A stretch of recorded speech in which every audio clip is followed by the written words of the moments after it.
Oke, assalamualaikum warahmatullahi wabarakatuh. Perkenalkan kami dari kelompok 16. Di sini kami ingin menjelaskan tentang perencanaan resiko dari perusahaan. Yang kami bahas adalah perusahaan makanan.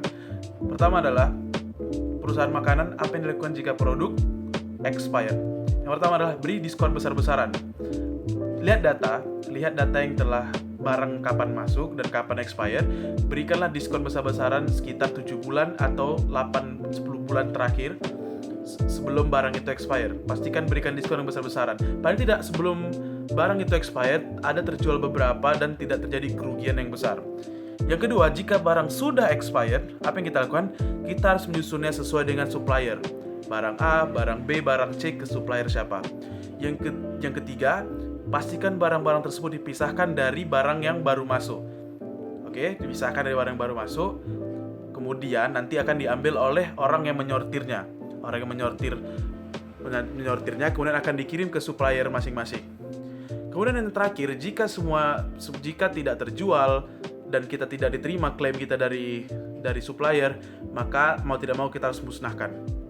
Kenapa dimusnahkan? Karena barang tersebut tidak boleh kita jual lagi karena melanggar peraturan.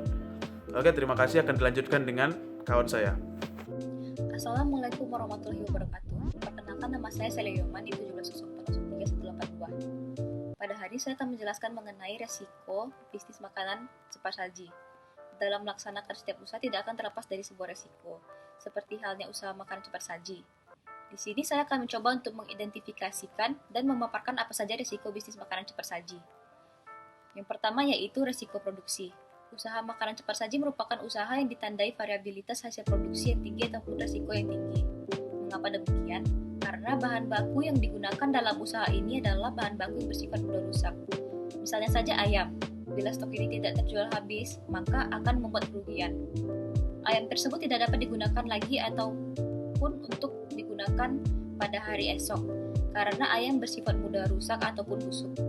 Berkaitan dengan resiko produksi, hal-hal yang mempengaruhi dari sebuah produksi yaitu digolongkan sebagai berikut, yaitu sumber daya manusia, peralatan dari sebuah proses produksi, lokasi dari proses produksi, bahan baku, dan juga distribusi. Yang kedua yaitu resiko harga ataupun resiko pasar. Persaingan usaha yang ketat menyebabkan pelaku usaha harus bersikap untuk menghadapi resiko harga. Jika pesaing menurunkan harga, maka pelaku usaha juga harus menurunkan harga, agar bisa menarik konsumen dan menjaga pasar agar tetap stabil.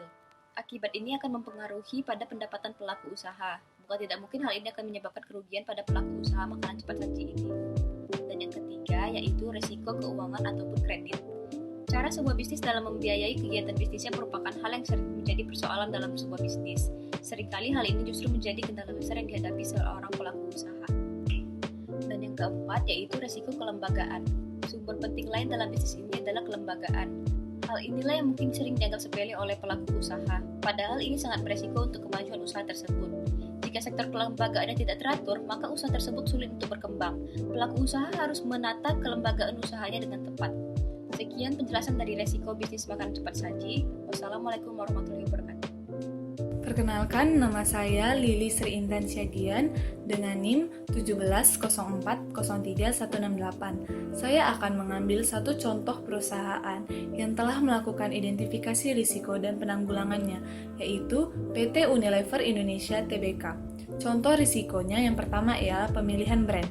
Penyebab dari risiko tersebut ialah selera dan perilaku konsumen yang senantiasa berubah, sehingga perusahaan mengambil solusi berupa memantau tren pasar eksternal, mengumpulkan masukan dari berbagai pihak untuk dapat menciptakan sebuah brand atau produk inovatif yang berbeda dengan yang lain sesuai dengan kebutuhan dari konsumen. Yang kedua ialah tenaga kerja. Penyebabnya ialah terbatasnya karyawan yang memiliki kemampuan dan ketidakmampuan perusahaan dalam mengidentifikasi keterampilan yang dimiliki oleh tenaga kerja. Solusi yang ditempuh ialah perusahaan membentuk tim sumber daya manusia di lini bisnis perusahaan, melakukan identifikasi jenis-jenis keterampilan yang dimiliki oleh setiap karyawan, dan melakukan penilaian kinerja secara rutin.